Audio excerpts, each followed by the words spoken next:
What's up, everyone? This is Raphael Garcia on June 20th, 2019. This is episode 125 of the MMA Ratings Podcast. I want to say thank you, everyone, for joining us today. Schwan, how are you doing there, sir?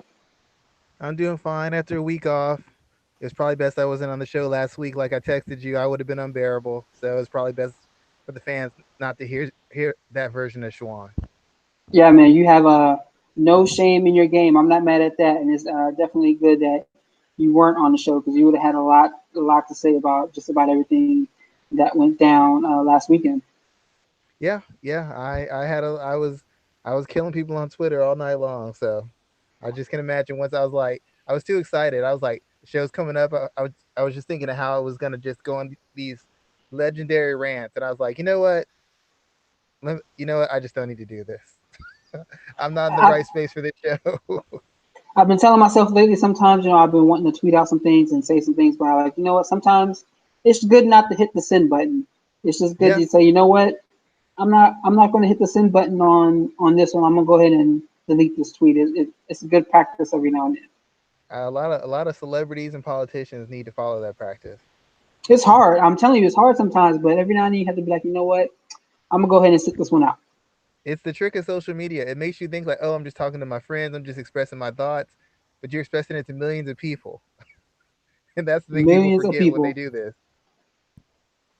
But we got a lot to talk about this week. Not so much from a fight perspective, but there is some interesting news bits I wanted to jump into. But before we even do that, I want to stop and say that we are finally above. We have finally hit the mark of 100 subscribers to the MMA Ratings YouTube channel. I checked today, and we are at 101. So I want to say thank you for everyone that's taken the time to hit the follow button, hit the subscribe button, and to share our content, like our content wherever you may see it. If you like our uh, content on YouTube. If you go and you rate the fights, if you share any of our stories, like or retweet any of our pieces, I want to say thank you for taking the time to do so because every little bit helps. And as we continue to work and grow this channel, every little bit of support helps. So again, if you know someone that may like our content or if you think that we're doing an exceptionally good job, please be sure to share everything that we do and just take a minute to subscribe because everything helps and we're steadily growing. We've been doing this. I've been writing for MMA ratings actually for I want to say maybe 10 years now. It's Wow. at least 9 or 10 years. I've been writing for this platform now, so it's been a minute. And Schwan and I've been doing the show for maybe about 2 years now. And some iteration of that we've started probably back in 2014 when me and Roy Billington used to do the show all the way from Ireland. So yeah, like we've been doing a whole lot since then. And it's sometimes good to take a moment to step back and look at where you've come from. But yeah, man, Schwan, we wouldn't be where we are today without you coming in the last couple of years and helping out. We've had some of our biggest shows with you on the in the co-host chair doing your damn thing. So thank you as well, man. Yeah, I just appreciate the fact that you let me be a part of it because I mean, it's something you started. I always tell people it's not my show. I just get to be a part of it, and you started. You gave me a platform, and I'll be forever grateful for you because I really enjoy doing it. I enjoy working with you, and I just enjoy the fact that someone thought enough of what I say or what I do to give me a chance to speak on a regular basis. So thank you very much for the opportunity. Yeah, it's definitely been fun. But let's go ahead and jump into some of the stories we got for this week. I wanted to start with the Dana White Contender Series, which kicked back off this past Tuesday, and we saw two contracts get handed out: Jorgen De Castro and Hulune Soriano. I'm not sure if I'm saying his name right, but both of those individuals won contracts for their performance at the Dana White Contender Series this past Tuesday.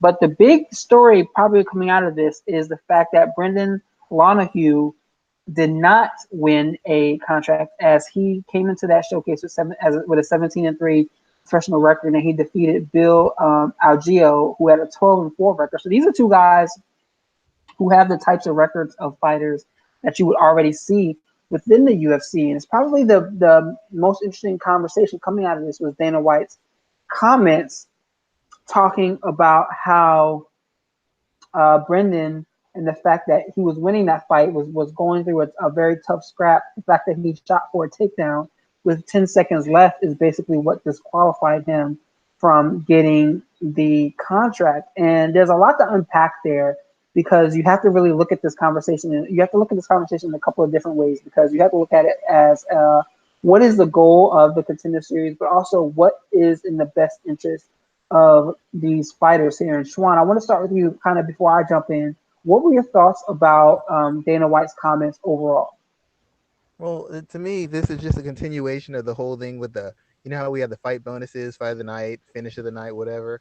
It's the same. I don't know why people were shocked by this because when you have these bonuses, you have people who will fight out a character so they can get the extra 50 or $100,000. They'll do things that go against smart strategy or effective techniques, trying to make an impression that's going to get them paid a little bit extra.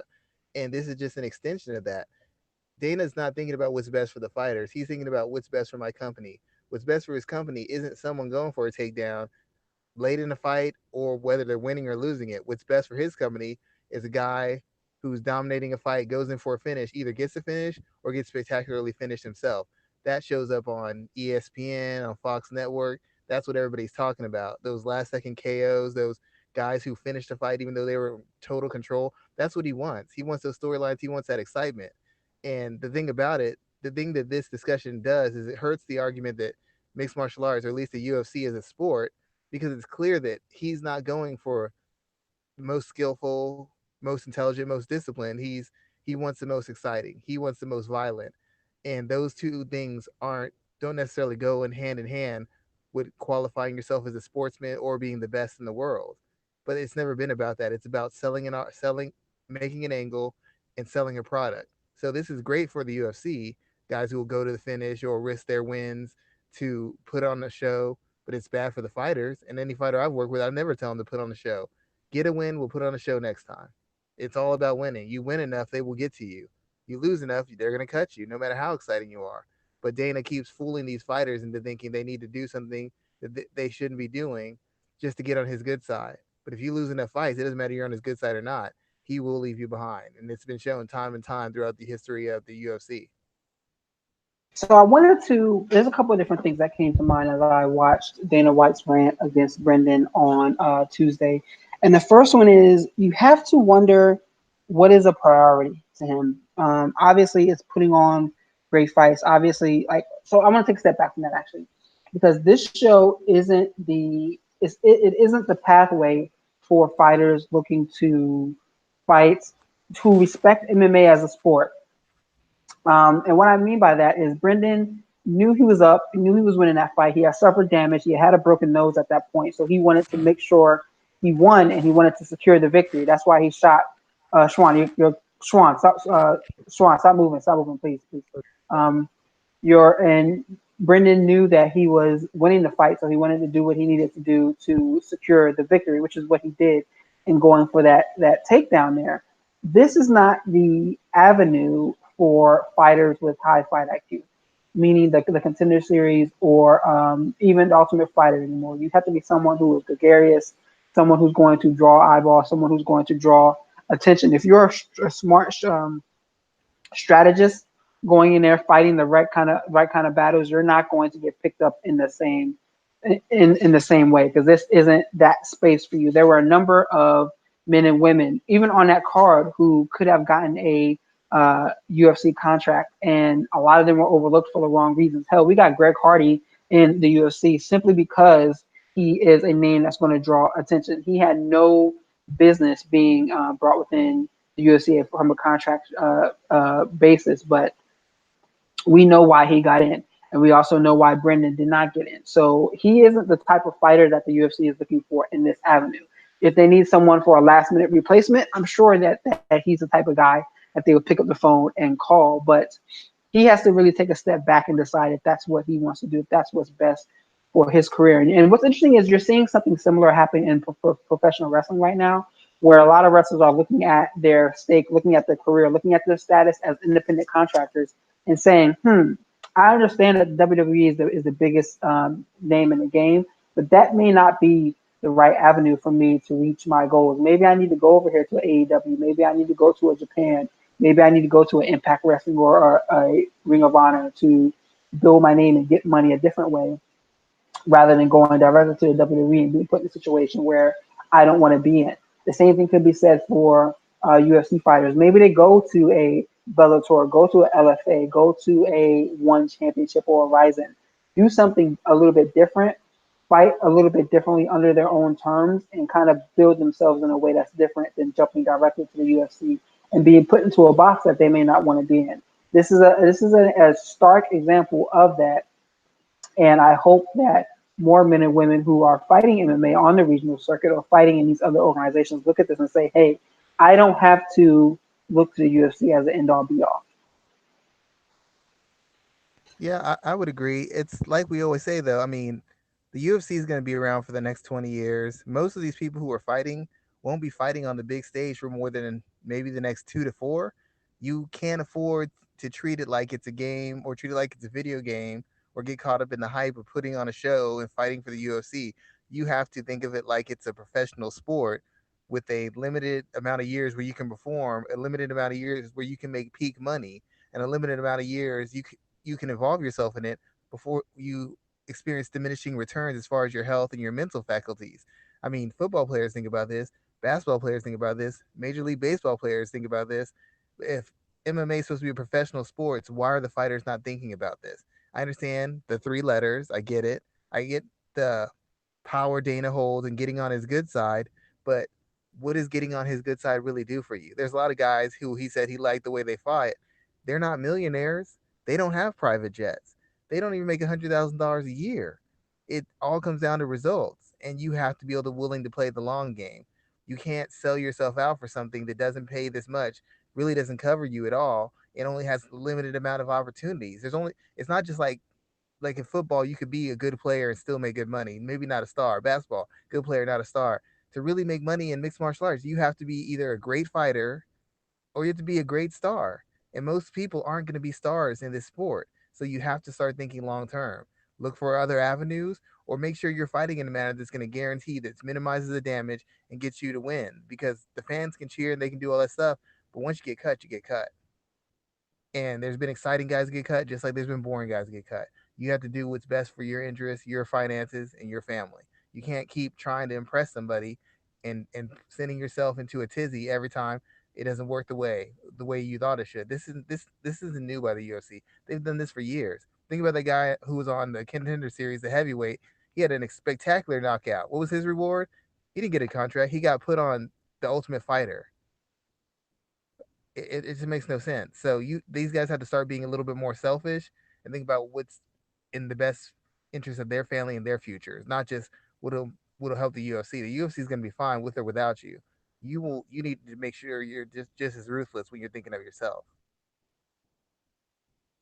I think what's most interesting is, and as we continue to have this conversation, is if you had someone you were building a prospect in your gym or someone you were working with, what is the route you would tell them to take? I look at someone like a Gary Toonin who's out there doing his thing in One Championship and building his brand in a way that is making him he's becoming a hot prospect. You know, I think he's won 4 fights out there already. He's supposed to be fighting for their featherweight title in the next coming months. I think in September. That's why he couldn't do ADCC. Uh, that is the way like he's doing the damn thing out there, and you know he has his gym in New Jersey. So I'm not sure what his financial status is like. I don't talk to him like that anymore. But I would be interested in learning about that because I know One FC is, and he's not fighting for free.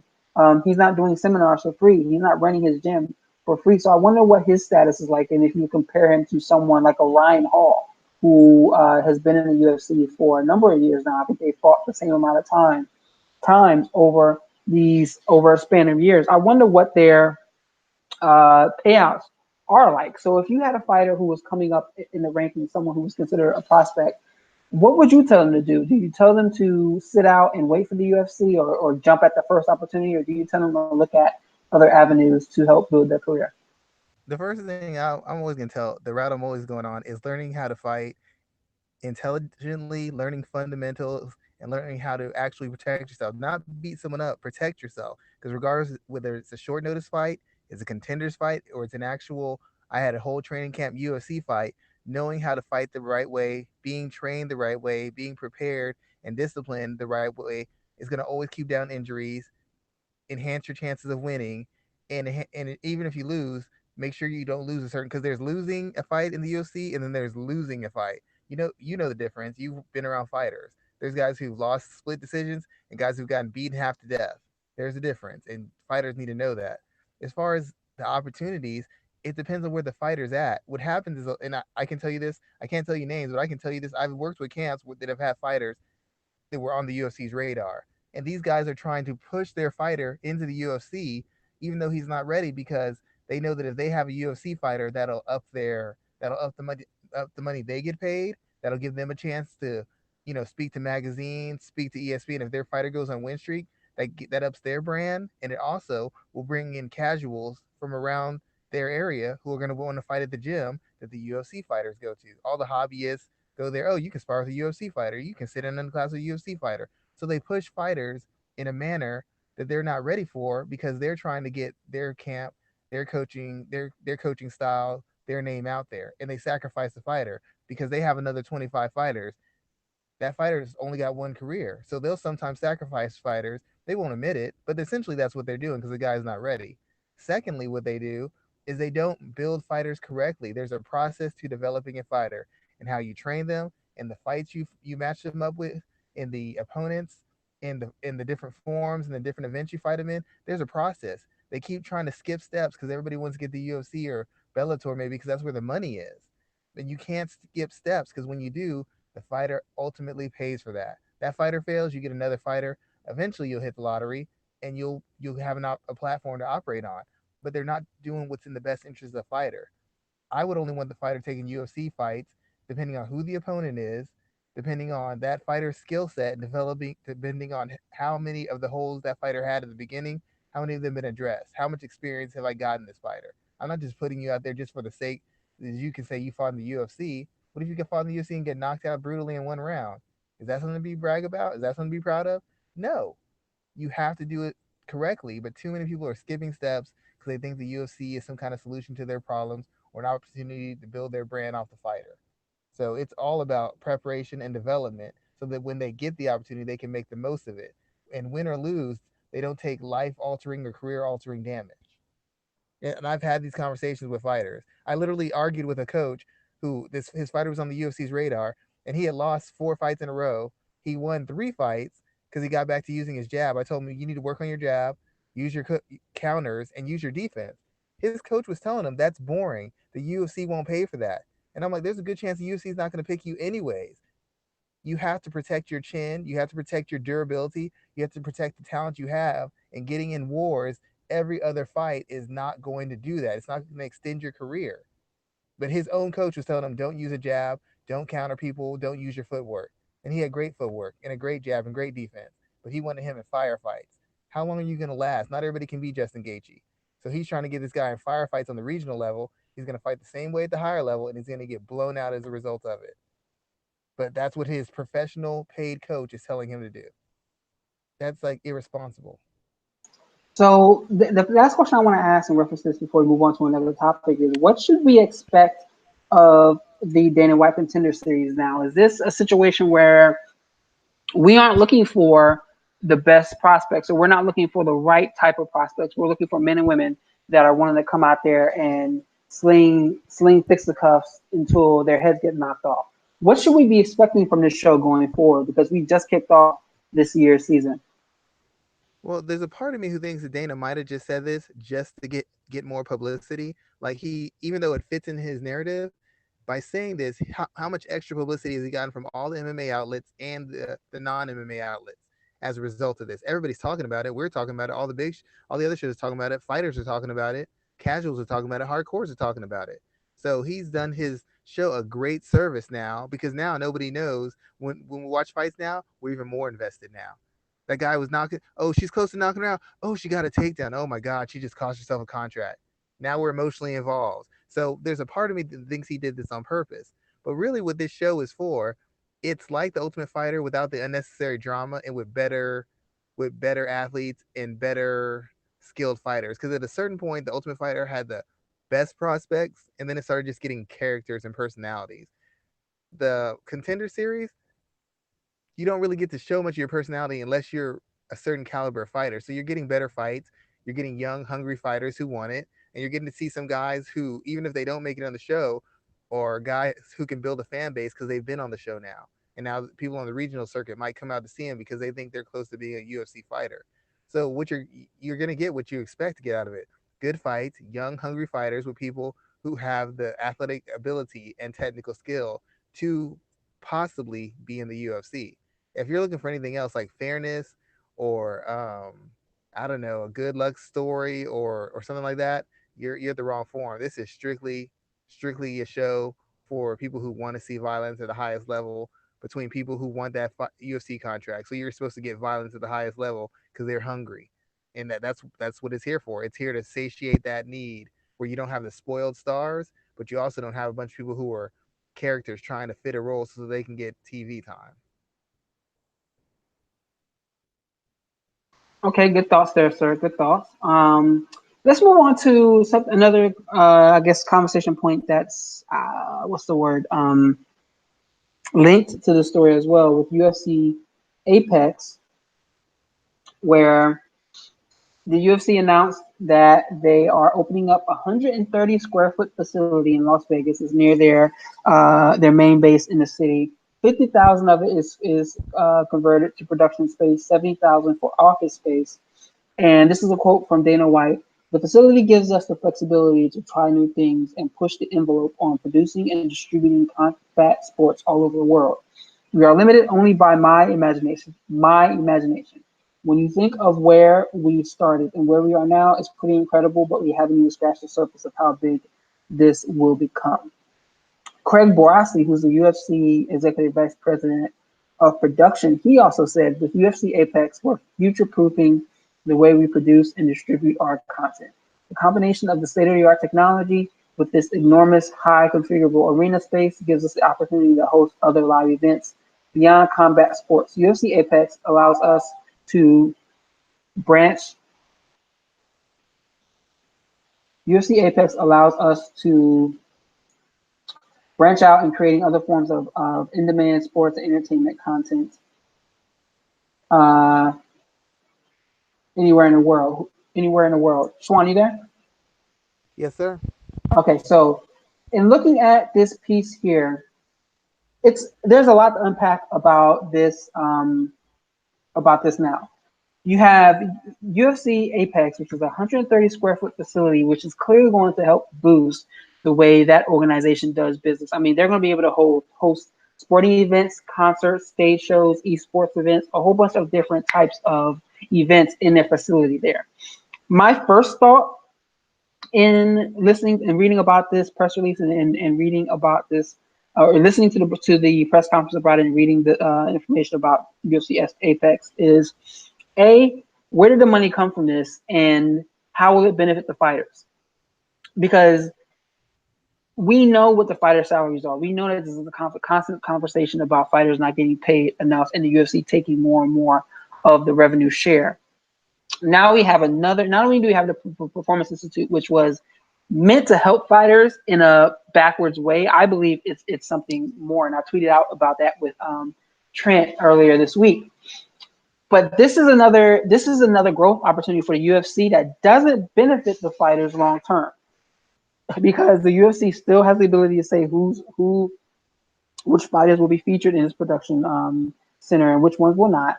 How will they use this office space? Like, none of that benefits the fighters directly. As someone who, I'm not going to say we're MMA media here, but we definitely have some involvement within the sport. Should there be a concern from the fighter standpoint that this is going on and there's no talk about how their compensation is going to grow in any way, shape, or form? There should be, but I'm beginning to think that some of these fighters just aren't very aware or they're in denial. It's one or the other. I don't understand how anybody hasn't understood the jig that the UFC has had going for essentially the entirety of its run. They've limited fighters in their ability to establish their brand, correct? You got to wear the same outfit, same uniforms. They control all the press things. You can't get random sponsorships. They cut all that out, right? But the UFC determines who they get sponsored by, and the UFC always precedes and follows any fighter who's gonna be on a show or get any news press, good or bad. It's former UFC fighter, current UFC champion, UFC contender. The UFC essentially has turned itself into a brand, and all the fighters are just people who happen to be connected in an ancillary way with the brand. The fighters don't have real fan bases, and when I say fan base, I mean paying customers who will impact pay per view if they don't fight, who will impact pay per view if they're not getting paid, who will impact the bottom line if their fighter isn't talked to with a certain amount of respect or treated in a certain way. The UFC shut all that down because they saw what happened in basketball, football, and boxing, etc., etc. So now the UFC is the brand. You can have a UFC performance center, which is just a commercial for the UFC. You can have UFC business events, which is just a commercial for the UFC. You can have a UFC sponsored concert, which is just a commercial for the UFC. Since they established this brand, what can you do when you become a brand? You can branch out. That's what fighters want to do. Become a brand so I can act, so I can make music, so I can write movies, so I can train people, so I can be an announcer. When you become a brand, you can branch out and you can have other avenues of income. The UFC ended all of that for the fighters, and now the UFC, which is a multi-million-dollar business, has now found a way to diversify their earning. But the fighters have found no way to diversify their earnings through the UFC. It's so bad it's almost comical that nobody saw this. And the worst thing about it is fighters did this to themselves because they only care about themselves, and they didn't come up with any sort of group effort where they could make sure they were taken care of. They just let this happen as long as the UFC gave me a bonus or took care of my salary or took care of my contract. The hell with everybody else. And they've given up all their power, and they don't this isn't going to help the fighters at all. I mean, they'll be attached to it, but they can't directly benefit from any of this. I don't know if UFC fighters can afford to buy stock in the UFC, for Christ's sakes. I mean, this is just bad. It's bad on the UFC, and it's embarrassing the fighters haven't seen this coming. I mean, a couple did. Leslie Smith knew this was coming. Conor McGregor knew this was coming. Others knew it was coming, but the rest of them either were in denial or they just weren't aware enough because they've essentially lost all their power because the UFC is branded and taken over everything. There was an interesting bit of content that Luke Thomas put out this past week, or maybe it was last week, using game theory to talk about why fighters are not unionized. He had a GW grad student on. I was talking about that, and when you look at what fighters are doing and how, like you mentioned, they're out for themselves, they it's far it's very far shot that they will actually unionize in any way, shape, or form. So when you look at the UFC saying, okay, we're going to develop this UFC Apex facility that isn't really going to benefit you guys. It's going to benefit the organization, like I said, it's future proofing the UFC, not necessarily future proofing any of the fighters, the people who make or break that organization. And you have to wonder if anyone's having those conversations. Is anyone other than a Leslie Smith on the phone right now saying, hey, guys, we need to have a conversation about this because they're raking in all types of money right now and they're doing all these different things that may not necessarily directly benefit us. So some people have to be asking those conversations. But like you said, I don't think anyone is. I don't think anyone really is pushing that envelope out of fear of rocking the boat, and that's really unfortunate because while UFC Apex is huge, I love the movement that a lot of organizations are taking and bringing production in house. I think that's huge, and the development of platforms such as YouTube and streaming services and making that grow. I love that aspect of it, but there's a big question mark around compensation for people who are involved. And we know fighters are not being compensated their fair share. We know that, especially when you compare that to other major sports. So when you see that, you have to ask, where is this money coming from and how is it going to benefit the fighters? Because right now, I think the answer is not. The thing with the fighters is, and Luke Thomas, everybody can say all these nice things. The fighters are scared. The fact of the matter is, in life, because you're an adult, I'm an adult. In life, everybody's not going to win. And when you're trying to evoke change, everybody is not going to be remembered as a hero or fondly or get the benefits of it. You're not doing it for that. When you do social change, you're not doing it just so you win. You're doing it so your kids, and other people you know who suffer are going to win. That's what they do with racial stuff, with whether it's about sexuality, whether it's about gender stuff, you're not doing it just for you. You're doing it so it's a better world for the people ahead of you. But the mixed martial arts fighters, they don't want to do that. They want to make a sacrifice, but they also want to benefit from the sacrifice. And that's not how it works. It's not. When Martin Luther King did his thing, there were lots of people who gave their lives and went to jail and got beat by cops. They all don't have holidays. They all don't have articles. They're not all cherished as heroes, but they did it because they knew it was going to help the world, push the world forward and benefit people other than themselves. In the UFC, in the MMA, nobody wants to take the hit. Everybody wants to take a stand and benefit from that stand, and that's not how it works. Somebody has to be willing to ruin their career, to get blackballed, to walk away from the sport so that they're forced to move forward. But not enough people are willing to do that, and not enough big enough stars are willing to do that. That's what it comes down to. They want the fans to complain. Dude, it's your career. Why aren't you complaining? Like, that's like me getting upset because somebody ain't helping my kids. They're your kids. You help them. How are you? How do I look asking somebody else to help my kids when I ain't willing to help them? It's plain and simple. They want the fans to do the battle for them, and it just doesn't work that way. Somebody's got to put their career and their livelihood and their name on the line to make a difference. And as of yet, nobody's been willing to do it. They just keep giving the UFC power. Think about how many guys have left their camps to go train at UFC performance clinics. They used to have a strength and conditioning coach at their camp, but now they go to the UFC camp. You're just giving away any leverage you have. Now, if you perform well, what am I going to attribute that to? The UFC. You're at their performance institute. You're training with their coaches. You're training with their strength and conditioning coaches. You're training with their dietitians, and you look better than ever. It must be the UFC's fault. It's like they just give away power and then they complain on the back end because nobody wants to take the risk of with their career, with their money, to make a change. Leslie Smith was willing to do it. Ally Quinton did for a period of time. Everybody else, they just complain about it after, or when they're not popular enough or good enough for people to care. That's when they want to speak out. You're on a fight losing streak. You're out of the UFC. Oh, the UFC treated me terribly. Where was all that talk when you were on the winning streak, dude? Where was all that talk when you had a title? That's when I needed to hear it. That's when people were listening. Nobody wants to hear now because now Dana's going to say you're a burnout who's complaining because they couldn't hack it. You needed to speak out when he was singing your praises, but nobody wanted to do that. And it just constantly kicks these guys in the butts. And I feel bad for them, but I only feel so bad because they won't do the heavy lifting themselves. They want somebody else to fight that battle for them. So what's interesting? Okay, so we just got a special guest who hopped in the show for us. Our the man behind the scenes, I guess, is what we're going to call him from now. The guy who keeps us all in check, who keeps Schwan from saying something out of line. Michael Ford, how you doing there, sir? He's MMA's Nick Fury. Mike, you got a lot of background noise right there for me. Can you hear me?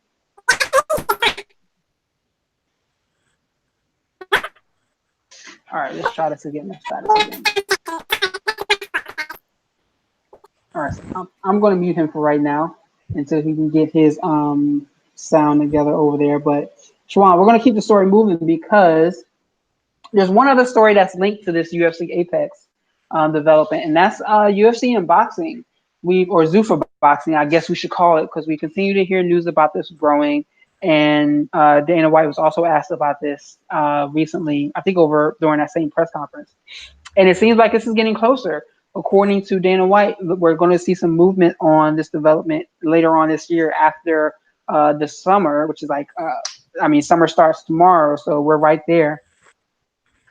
What are your thoughts about this? Because we're going to see a relaunch of UFC Fight Pass as well, and I'm wondering if we're heading for a time where Fight Pass becomes more like the Zone or something else, where we already see the UFC streaming events like EBI. We see them streaming events like Glory.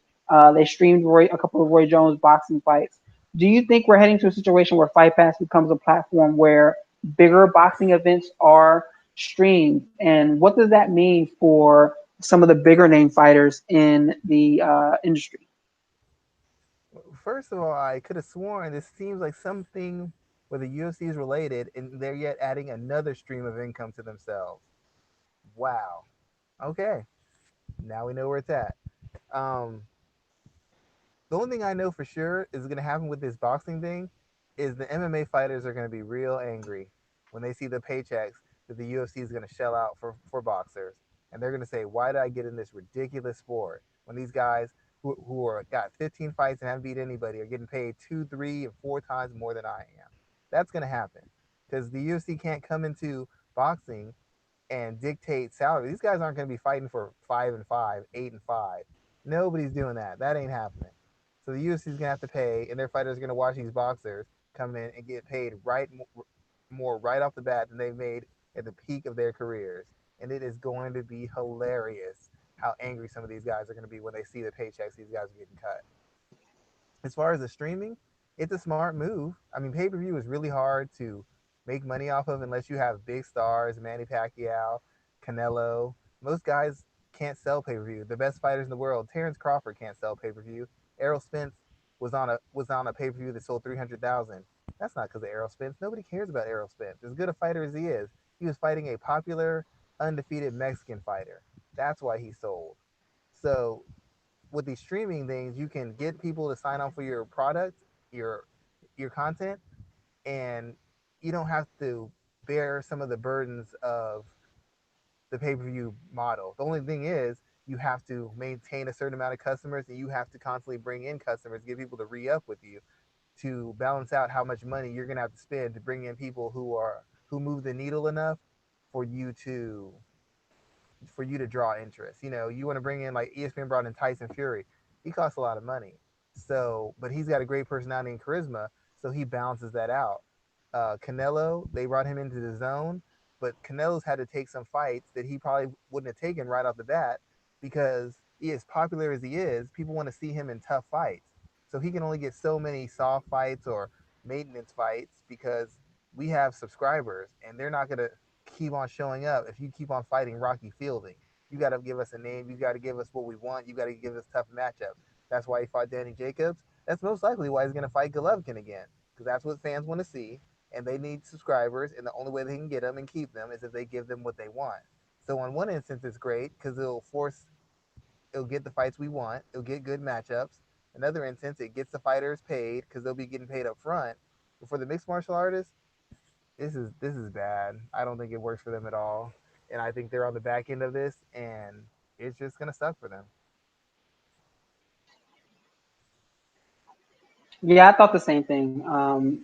Because we know, but it's interesting because one of the things that the UFC is going to hold first at Apex is an amateur boxing event. Actually, Dana White's son is going to be fighting on that card, according to Mr. White himself. And it's interesting because boxers aren't going to come cheap. And the minute we see these guys getting these big multi-million dollar contracts, I hope fighters, the MMA fighters on roster, raise all type of hell. Will they? I They don't don't. They know. don't have no if they raise hell, they ain't got no leverage. That's like when you raise hell in your parents' house. You slamming the door. Good point. Good point. Very good point. Very good point. You slamming doors that they pay for. But it is a good. It's going to be interesting to see how this kind of rolls out after September. I'm looking forward to it. I hope it's successful because I'm always a fan of sports business growing in one way or another.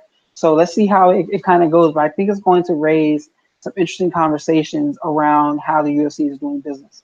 I just want to say one more thing. If your name isn't Conor McGregor, who made hundreds of millions fighting Floyd Mayweather, or Yoel Romero, who sued USAD and got 27 million because they incorrectly tested him, you can't afford to walk away from the mixed martial art from MMA or UFC. You don't make enough money. Nobody in there has made life changing money. I mean, they have people managers at McDonald's who make the same thing as top UFC fighters. So what are they going to do? Walk away? I guess. But if they're going to walk away for that, they could have walked away for a union. I mean, they really have no leverage in any of this. It's comical how they've done this to themselves. And I say that as a person who's a fan of every fighter, every camp, because it's a hard way to make a living. But it is comical how they gave away so much power to the point they can't even do anything except walk away. And the UFC will just replace them with another fighter. Very true there, very true. So I want to take a second to reintroduce Michael to the conversation. I think his sound should be good to go. Let me see if I can get him squared away here. Um, Mike, can you unmute your mic for me? Let's see if I can get him to unmute his microphone.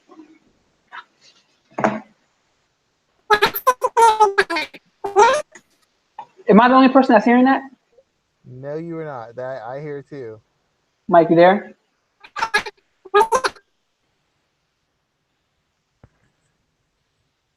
Mike, I'm try one more time. All right, nope, not even. I don't know what it is. I can't fix it from this end. Yeah, we're gonna keep it moving because I just can't fix it.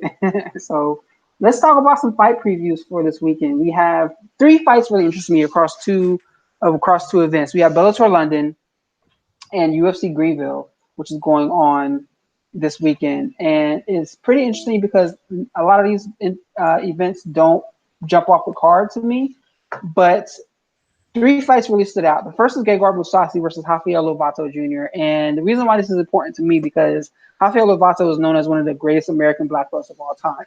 He's the second person to win Worlds behind BJ Penn, but he's even much more pivotal than that because he continues to win. He continues to compete on the grappling scene, trouncing guys left and right. So I think this is a big moment because I think Musashi is going to win just because I think a lot of this fight, I think he has the ability to keep this fight standing for a longer period of time to do enough scoring. He has the ability to keep the fight standing to do more scoring, and if the fight hits the ground, he can protect himself a little bit better than a lot of the other guys that Lovato has fought. But I would not be surprised if Lovato found a way to get a submission victory. What are your thoughts about this fight here, and who do you see coming out on top? Um, it's a much better close fight than people think. Lovato is a good athlete. He's got good striking. I recall, I think he was training boxing. He might have competed for a little while. He's beyond sublime on the ground. The biggest advantage that Musasi really has is just the experience. It's not so much that Musasi is a great athlete to me. I mean, he's not a bad athlete. He's got some power. He's got a bunch of all round skills. But the thing is, he's competed in almost every form of combat sport, and he's faced almost every single type of fighter. Now, maybe he hasn't faced a fighter with I mean, he hasn't faced a fighter of Lovato's pedigree on the ground, but he's faced guys of a similar nature, guys with a similar skill set. So he won't. He there's never any circumstance where he's going to be taken completely unaware by an opponent. And the freedom that knowing you can fight in every range makes fighting less stressful. It makes you burn less energy because there's nowhere you have to be to succeed. You can succeed or at least hold your own in every spot. So you don't have to spend that extra energy scrambling to get back to your feet because you know you can hang out for a little bit. You don't have to force fight to the ground because you know you can hang on the feet. You don't have to you don't have to avoid fight. You don't have to avoid the ground because you know you can grapple, and that's the biggest advantage he has almost everybody because he's fought so many fights in so many organizations against such a high caliber of opponent. It's hard to really hit him with something that he hasn't seen coming. It's hard to throw something at him that he hasn't seen coming. That being said, he hasn't looked spectacular in Bellator. You know, I mean, he almost lost his first fight. He had his eye busted up pretty bad. It went to decision, and his fight that a lot of people thought he could have lost. And then he won the actual title, but the guy he fought really didn't have any wrestling or grappling chops. That was a easy fight. And even though he fought Rory McDonald, technically that's a difficult fight. But Rory McDonald is smaller than him, a worse athlete than him. And even though Rory's very experienced, Musashi is even more so, and he's taken less beatings. So out of the three fights he's had, all of them were pretty favorable matchups as far as the athleticism, the size, and the actual development and depth of skill. Against Lovato Jr. is the first time he's going to be facing a guy who can challenge him in wrestling and challenge him in grappling. It'll be the first time where he won't have clear advantages against a guy in that circumstance. And I think that makes a big difference in how this fight goes. It's essentially if Lovato Jr.'s wrestling can be a big enough threat, not just to get the takedown, but to limit the strikes that Musasi uses, I believe that he can get his own strikes going, and I believe he can out hustle him to a decision, maybe a possible finish if Musasi isn't 100% focused. And I think it sometimes he might have an air of arrogance where he feels he's that much better than the guys he's facing in Bellator. And I think Lovato Jr. is a real challenge for him. I think he has a real chance of winning this fight. It's just a matter of can he fight a disciplined fight and can he evoke enough of his grappling and wrestling to limit Musasi's ability to get off offensively and maybe open up some lanes for him defensively where he can exploit Musasi's defense because Musasi's not used to having to fight really on all three levels. Most guys are two-dimensional fighters. Musasi's a three-dimensional fighter. So he's always able to mix things up and force guys to work harder than they should. I think Lovato Jr.'s got enough depth to his game that he can actually put Musasi in some bad spots. And I'm thinking he might be able to get a finish. If he doesn't get knocked out, I think he can get a finish. So you're looking at Musasi to get the win via finish there. No, I feel a little crazy. I'm thinking Lovato Jr. is gonna surprise him. Interesting there because I'm pretty intrigued in seeing how this fight kind of plays out. I have a lot of faith in Lovato, but I wonder if he's going to be able to get the fight down to the ground. We've seen Musasi get submitted by Jacare, and a lot of people are kind of using that as the baseline. But we know that Musasi was hurt coming in as a fight; he couldn't really defend like he wanted to. So it'll be interesting to see where this situation plays out because Lovato hits a lot of submissions from a lot of what's unorthodox positions, which I think is very important. A lot of positions that you can't train for because you just don't see them coming. So I'm really interested in seeing how this fight kind of plays out over 5 rounds. Yeah, that's one of the things. Lovato Jr. has a lot of creativity, and I believe he has enough athleticism. The real question is, can he make Musasi feel threatened enough by his grappling where it's going to open up the striking exchanges? Musasi is expecting him to grapple. Musasi is expecting him to force the fight, but Musasi also believes his wrestling and his counter wrestling, along with his striking, is going to be enough to scare Lovato Jr. off because he believes by the time he gets to the ground, he'll be able to beat him up, wear him out, control him, and maybe take over, much like Demetrius Johnson did to I can't remember the guy he fought in the UFC who was a black belt, but in a similar nature to that. So what Lovato Jr.'s got to do is get enough respect from the feet, but mix it up enough so that he can keep Musasi off balance. Because like I said before, Musasi hasn't faced a guy routinely who can challenge him in multiple ranges. So if Lovato Jr. can challenge him in multiple ranges, he doesn't have to win. Just challenge him enough to open up the opportunities in other ranges. He can put him in bad spots. I think he has enough power to knock him out. I think Musasi is a little shot worn, and with his transitions and his scrambling ability, I think he can find a submission, even against the guy's experiences with Sasi. Musasi's experience in mixed martial arts, but the level of skill is nowhere. They're nowhere near each other. Good thoughts there, sir. So let's look at the next fight that stood out to me. Paul Daly versus Eric Silva. How fast is someone going to sleep in this fight? Is it going to be 1 round or is it going to be two? Uh, I mean, unless we see NCAA Paul Daly, it probably shouldn't go more than a round. It shouldn't. It shouldn't go. You know what? Maybe two. Because Silva is an experienced enough fighter that he shouldn't just get blown out by anybody. So I'll say it goes about a round and a half. A round and a half. That's what you got. Who is going to win? I'm going with Daly just because we know that Silva's chin is just not the same as it once was. Yeah, I'd have to agree with you. I have to go with Daly. I guess there's an off chance that maybe Silva goes grappler on him and takes Daly down and submits him. But given who's the harder hitter, who's looked better against the better competition, and who's healthy against better competition, you have to go with Daly. Yeah, it seems like some of Paul Daly's shots look like they rip people's face apart, and I wouldn't be surprised if we saw that same thing go down this weekend. The other fight I wanted to talk about is over in the UFC where we got Chan Sung Jung against Renato Moicano. This is probably the most important fight of all those that are going on this weekend, and I am intrigued on your thoughts about this fight because Chan Sung Jung is an interesting guy where we didn't get to see his. It's kind of like are we still about to see his prime? Is he still in his prime? Because we didn't get to see a lot of that due to his commitments being Korean within the military. I mean, he's 32 years of age and uh, he missed 4 years of action. So, what are your thoughts about Chan Sung Jung and what version of him are we going to see on Saturday? I just think he's taken a lot of damage, and I think he has a lot of skill. I think he's got a lot of experience, but he's just taken so much damage, especially in that last fight, the last KO.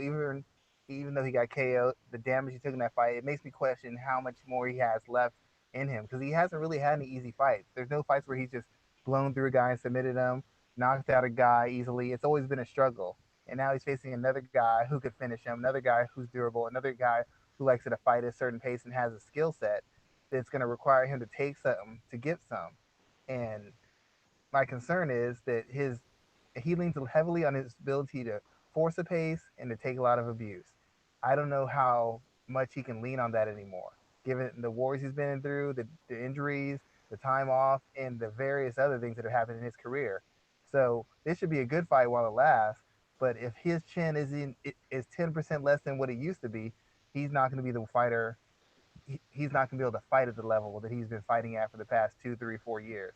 He has to be able to take punishment and recover from it and maintain a pace that allows him to make up for some of the lacking he has defensively. A lot of it is just volume and aggression, along with offensive skill. So if he can't catch like he pitches, this fight won't go 3 rounds.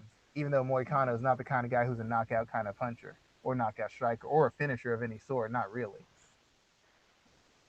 Do you see Moicano as a future title challenger? I do not, to be quite honest. Just being blunt, I do not. Give me 1 second. I need to reset my thing real quick. Okay, well, that's an interesting breakdown there about why.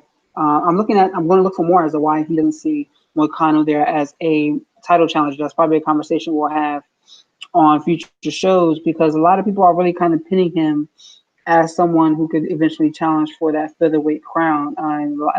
It kind of bounces off of the way a lot of people were surprised that he lost to Jose Aldo when they faced off back a couple months ago. But that's really all from a fight standpoint. I was looking forward to this weekend. There's a lot of women's matches going on this weekend, so there's going to be a lot of great action kind of report out of there. But outside of that, this isn't one of those weekends where there is a must see fight. It's for me. If I had to pick one, I'm going with the Gegard Mousasi Rafael Lovato fight. I'm going there because that's going to be the one fight that I would pick as a must see action from this weekend. But with that in mind, man, Schwan, let everybody know what you're working on for this week. I'm writing an article. Don't blame me, blame your manager. Talking about how some of the hottest prospects in mixed martial arts have been terribly mishandled. And I'm also still working on my piece about Michelle Watterson and the biggest points that have contributed to her win streak, as she's gone from afterthought to potential title contender.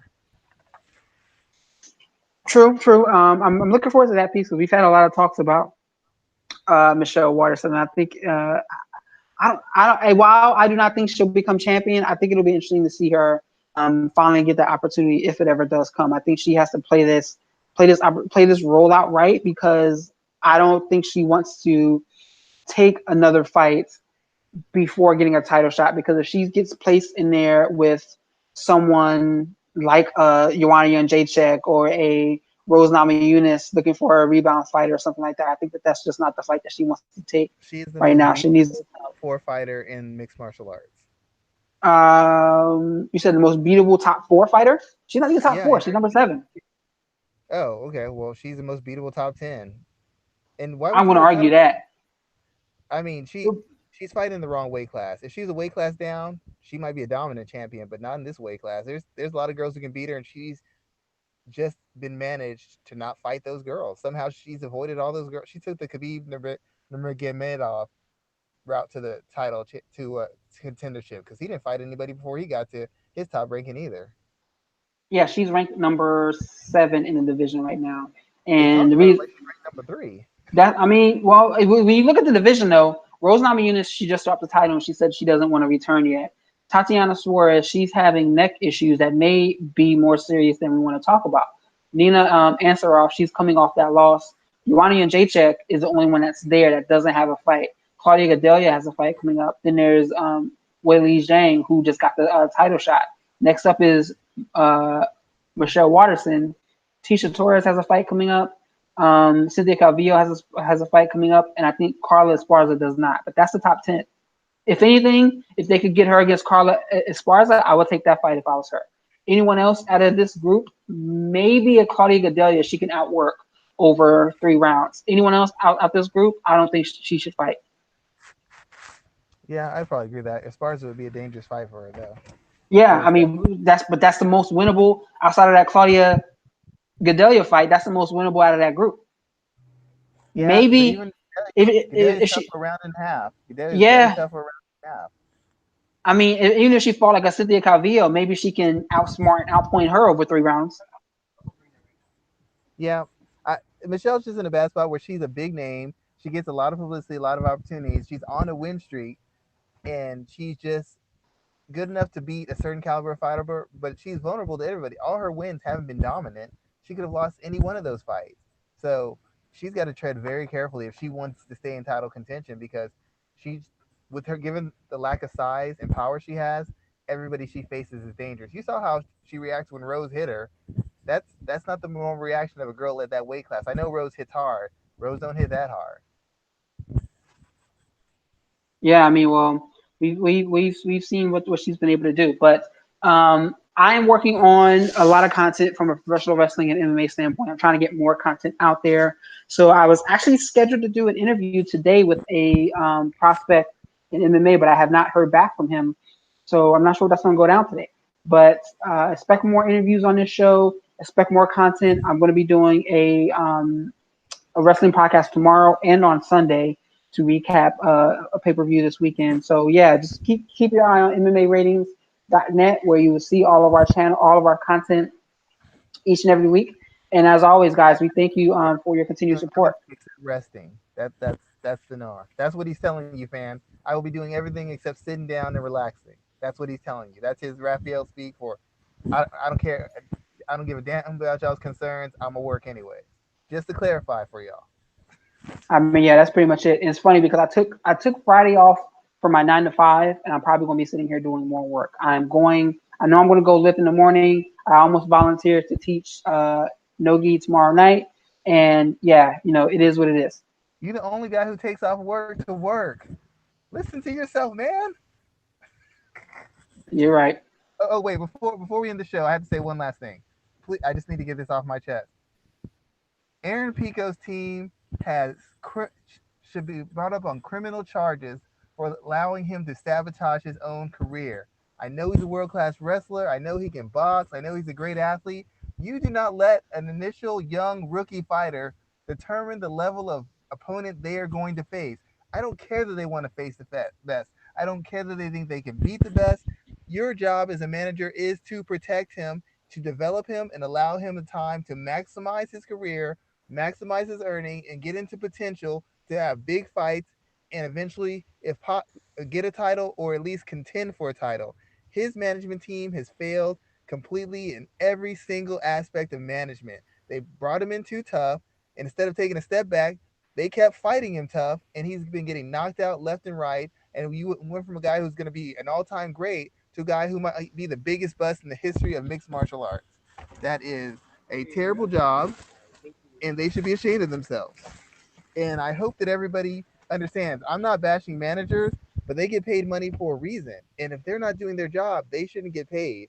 And I do not think they did a very good job with Aaron Pico. I don't care about his will to win and his desire to be the greatest. You have to take steps and you can't skip them in anything, much less a combat sport. They try to skip steps, and now his whole career is in jeopardy as a result.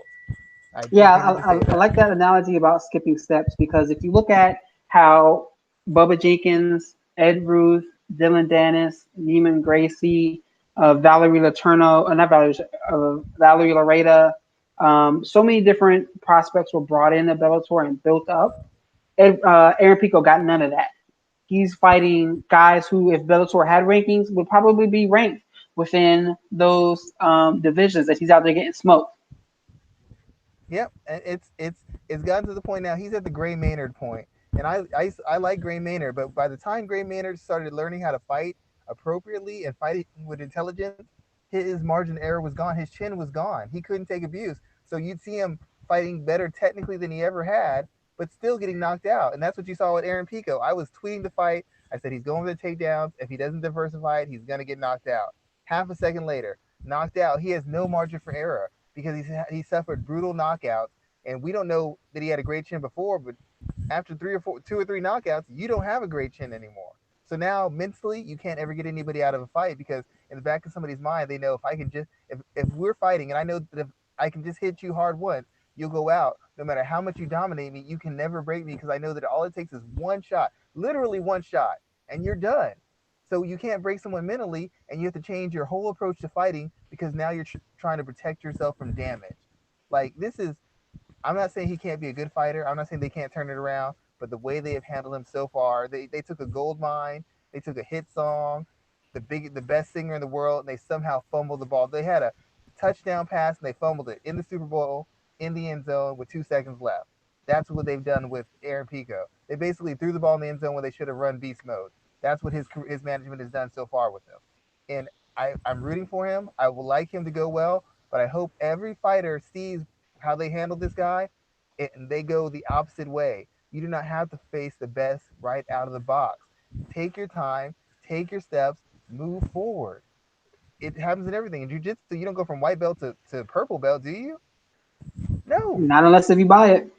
Yeah, there you go. And so they use his publicity, they use his fame, and they put him in there and they blame Scott Coker. It's not Coker's fault. Coker owes him nothing. It's his team's fault. The guys who draw a paycheck from Aaron Pico, it is their job to protect him. It is their job to guide him appropriately, and they failed miserably. I don't want to hear this Scott Coker thing. Scott Coker's job was to get ratings, get the biggest stars. That's what he did. And let me add Heather Hardy's management into that too, because I'm not particularly enamored with them either. So, brief recap: Aaron Pico's management fumbled the ball, and they immediately turned one of the biggest potential stars of mixed martial arts into a bust, and it also ran in less than what, a calendar year. Oh my god, just embarrassing. And just from personal experience, I have told fighters before, do not take this fight, do not put this guy in this early. You do not need to do this. This is a business. This isn't ego. This is a business. Treat it as such. And somebody did not treat this as a business. As a result, Pico's suffering. He's on his third camp now, and he's got his second or third brutal knockout in less than 7 fights. Good job there. Great handling. This is why mixed martial arts isn't considered a sport, because no sport would do this to a top end prospect. No sport would do this to a top end prospect. None, except for Yeah, I mixed mean martial arts. he's 4-3 now, and it is Four and what it three is. knockout losses. Yep, you're right. Well, no, well, the first one could have been a knockout, but it was a knockout into a submission. Oh, excuse me. Thank you for correcting me. It was You're a welcome. knockout, and it was a knockout into a. Oh, I choked him out because he was already out before his head hit the ground. Yeah, he could have Basically, walked away. It would have been it. yeah, you're right. He definitely could have walked off from that. But that's it, man. We're done for this day. We'll be back next weekend with a lot more content. Thank you, everyone, for joining us, and have a great and safe weekend, everybody. Raphael, get some rest, man. There's no law No, against it. leave me alone. Let me be. There's money to be made out in these streets. I hate you, man. I hate All you. right, man. I'll talk to you next week. All right.